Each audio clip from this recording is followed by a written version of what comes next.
As a medical doctor, I worked with some very, very addicted people. People who use heroin, cocaine, alcohol, crystal meth, and every drug known to man. And these people suffer. They lose their health, they lose their beauty, they lose their teeth, they lose their wealth, they lose human relationship, and in the end, they often lose their lives. And yet nothing can force them to give up their addiction. The addictions are powerful, and the question is why? If you want to understand addiction, you can't look at what's wrong with the addiction, you have to look at what's right about it. In other words, what is the person getting from the addiction that otherwise they don't have? And what addicts get are relief from pain, a sense of peace, a sense of control, a sense of calmness, very, very temporarily. And that's what the real question in addiction is, not why the addiction, but why the pain. If you want to ask the question of why people are in pain, you can't look at their genetics. You have to look at their lives. And in the case of my highly addicted patients, it's very clear why they're in pain, because they've been abused all their lives. They began life as abused children, physically abused, neglected, sexually abused, abandoned over and over again, and that's why the pain. The human brain develops in interaction with the environment. So the kind of environment that a child has will actually shape the development of the brain.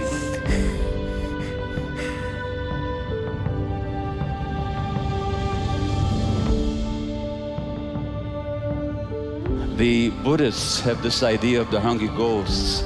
The hungry ghosts are creatures with large empty bellies and small scrawny necks and tiny little mouths, so they can never get enough. They can never fill this emptiness on the inside. And the addiction is all about trying to fill that emptiness from the outside. From that perspective, you can understand that there's many, many addictions. Yes, there's the addiction to drugs, but there's also the addiction to consumerism, the addiction to sex, to the internet, to food. For each person, there's a different way of feeling the emptiness. But the emptiness always goes back to what we didn't get when we were very small.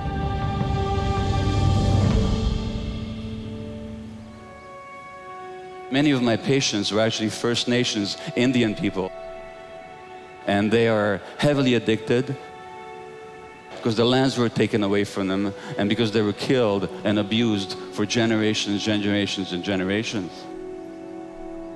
If you can understand the suffering of these native people and how that suffering makes them seek relief from pain in their addictions, what about the people who are perpetrating it?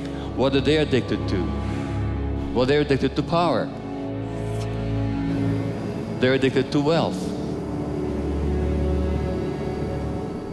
They're addicted to acquisition. They want to make themselves bigger. The addiction to power is always about the emptiness that you try and fill from the outside.